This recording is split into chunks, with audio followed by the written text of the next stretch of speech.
Good evening. This is the Torah on Parshas Devarim. It's the first parsha in the final book of the Chumash. It's unique in many ways. This is Elu Devarim. It's unique. To give a brief overview, this is Moshe speaking in the last 30 plus days of his life.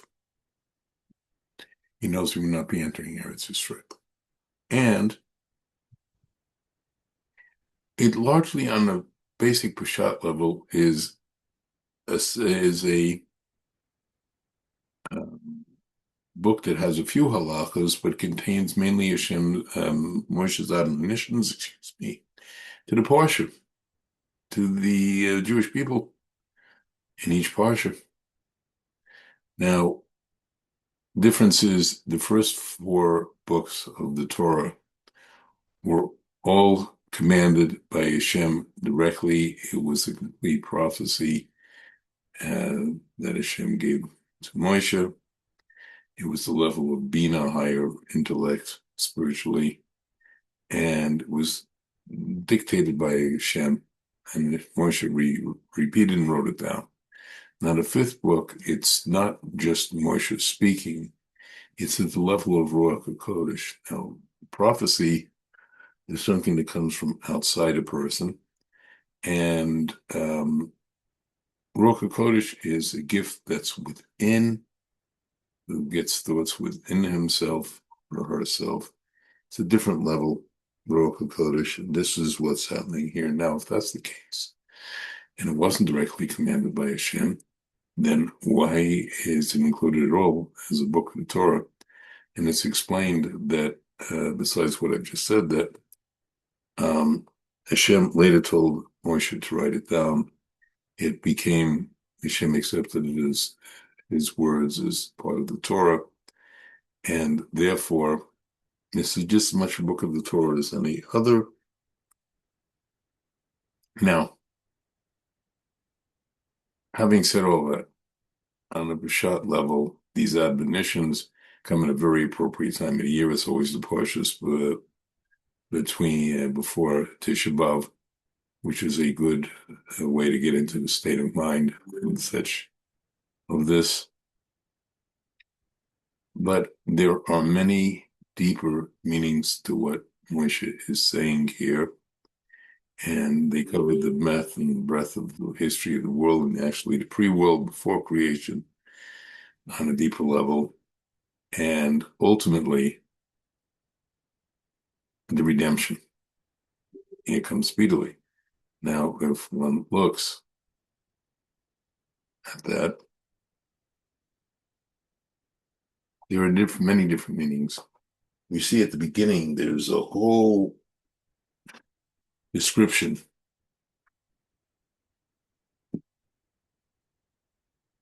which goes on for quite a while.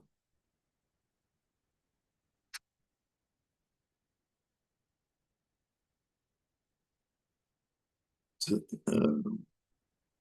it goes on the whole description. It says, "Elu the dream, Asher Dever Moshe, et kol Israel be'ever Yarden, b'midbar b'arava."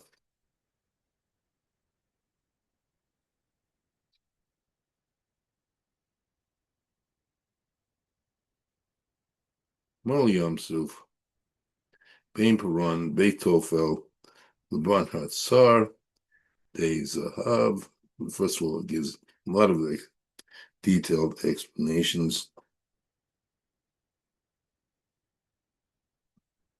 And the Or Chaim gives many explanations of why it's going into this description in his first pasuk, and when he gives, what is this Dei Zahav? It's the name of a place. Zahav means gold. And when he gives many explanations,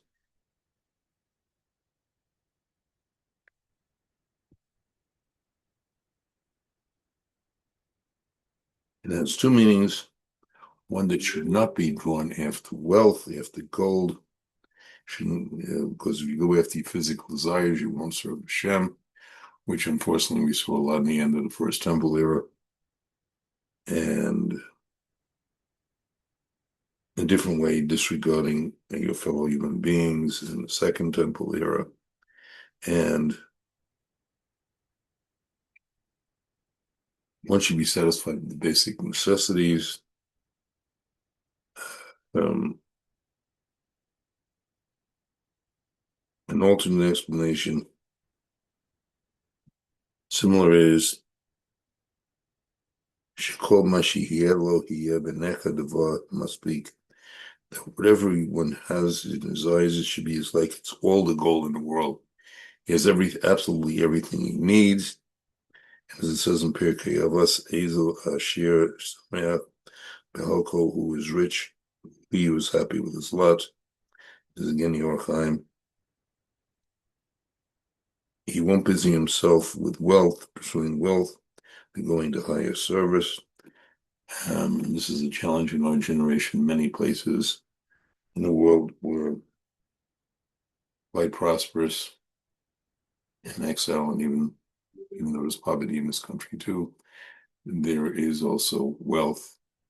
And we shouldn't be pursuing those. That's one lesson here. And those kind of things can create jealousy, sinus, one person hates the other for no rational reason.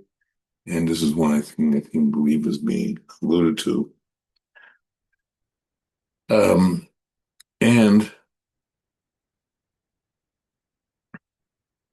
the next pasuk is not interesting enough.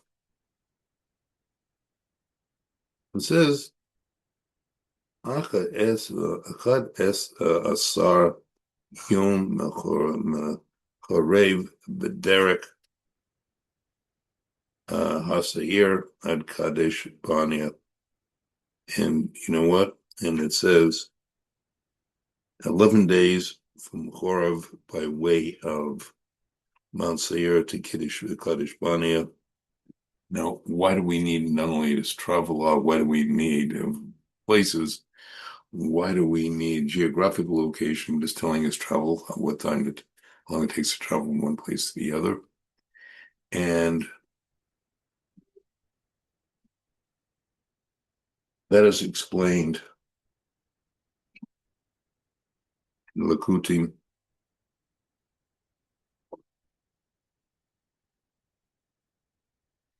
When it says Achad Es Yom Chor B'derek Seir Kadesh Bani, it has many meanings.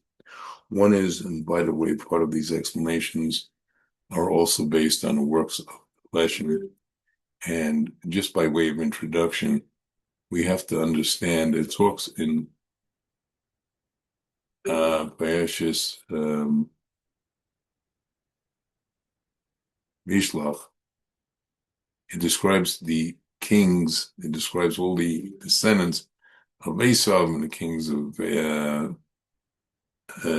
of Seir. And even though it seems, well, a question I've had asked, why all this? There's some very profound concepts in there, because when it says the seven kings came and they died, if you notice the eighth king never dies, and that leads to rebuilding.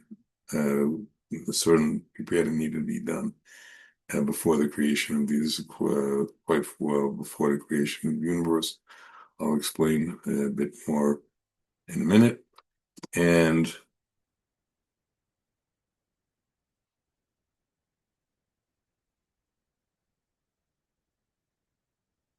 another meaning of it is, you'd say, it's the curtains of woven wool, which made part of the Mishkan.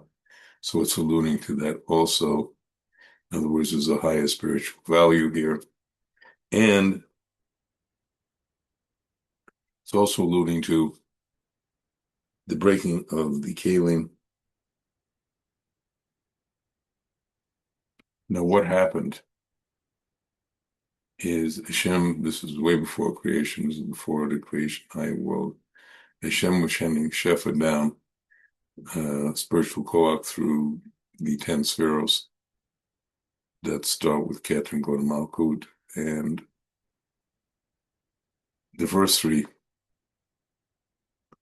Chacham Bina Das, the Chacham Bina is both lists. Those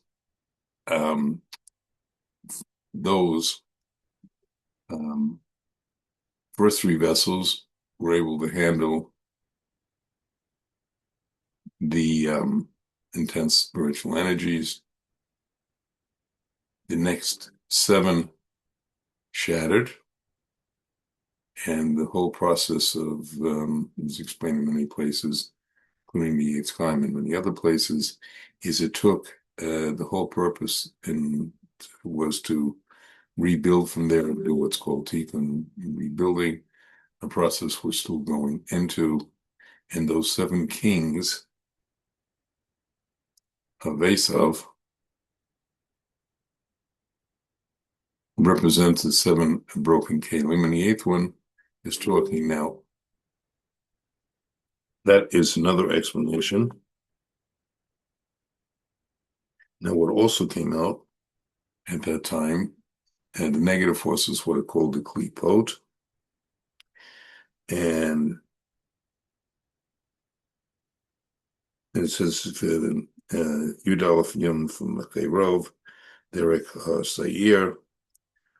What is saying this is Asa was the Rosh of the klipot, so it's talking about him. And Derek is a annoying nickname for the Nekeva, the female spiritual forces.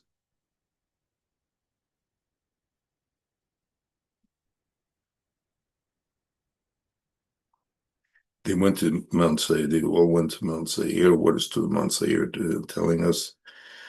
Because Seir represents Esav, represents the evil forces of Samek Mem.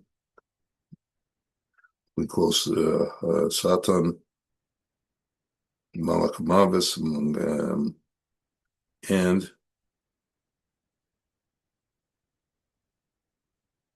the Nekeva would be Lamed Lamed. And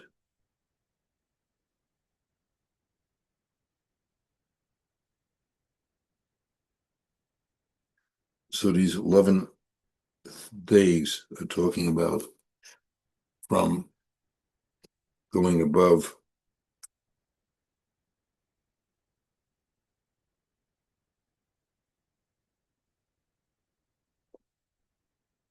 Korev, Kobad, it can mean Kobad, Kobad, breaking. And what happens is it's also alluding to any concept and just giving the suggestion to it. It's a whole topic in itself, is that it represented the making and breaking of previous worlds, a whole discussion in itself, because there's 974 generations, which is not alluded here, before Adam. Whether these are physical or spiritual is a whole discussion in itself. And it's also representing the different Geula, the Galut that we have, and how we're even stuck with that today. But then there's a remez, it's not all negative, because it says what's going to happen is all these challenges, all these evil we face for the last 2,000 years under Esau will be broken, and will come to Kadesh, which means Kedusha, to the ultimate redemption. May it be speedily in our days. Now, there are many, many more meanings in the Shirot Torah. I would like to quote one more pasuk when it says, Moshe says, and there says, Hashem Elokei Avozechem Yasef Elechem Kachem Elef Pamim Yurek Etchem Shed Elechem. What it means is, may God, your Lord of your fathers, increase your numbers 1,000-fold and bless you as you promised, which means the ultimate redemption. Now, one of the explanations given to that pasuk, again, Likutei Torah, so again, partially based on the lesson,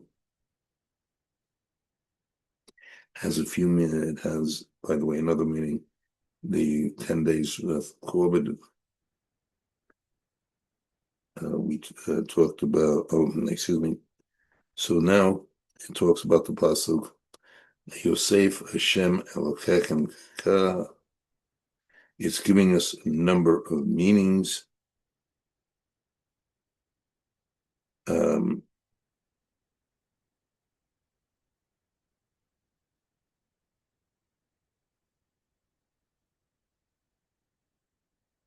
That when it says,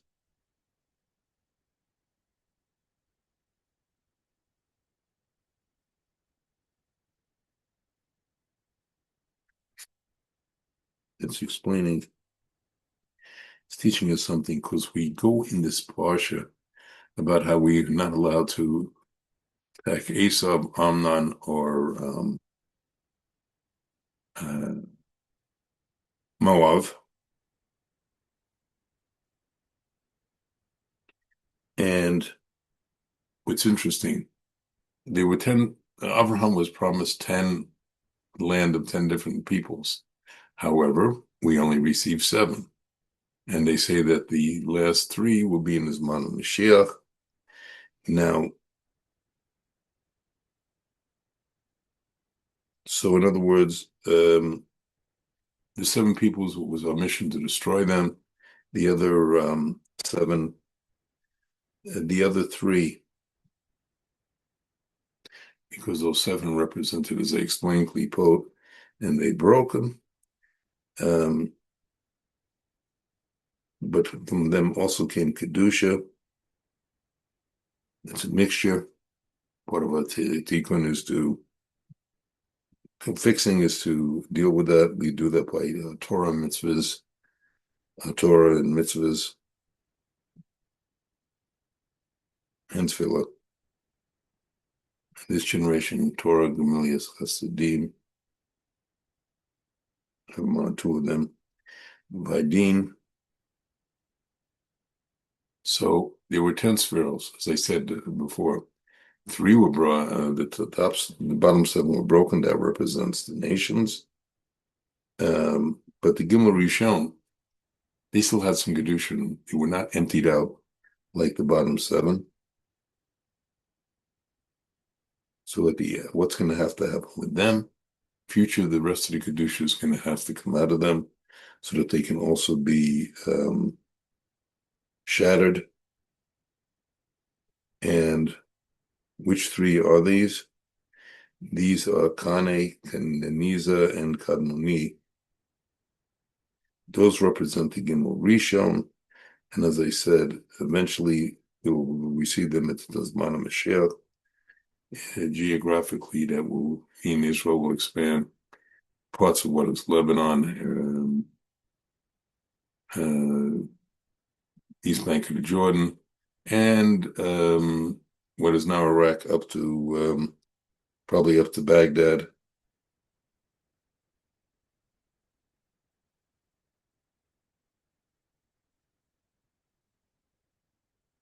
And then goes on to explain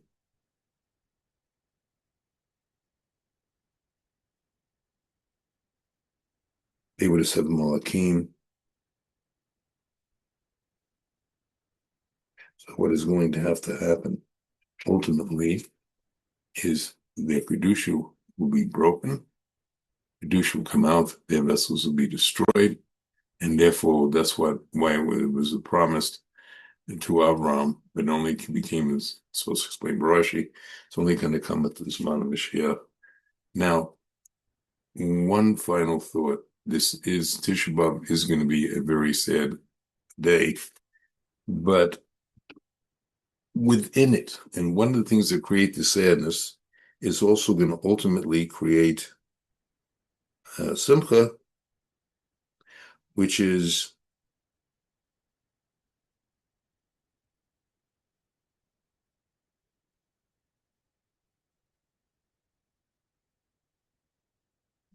um, we all are going to get a flash. Every one of us, be subconscious,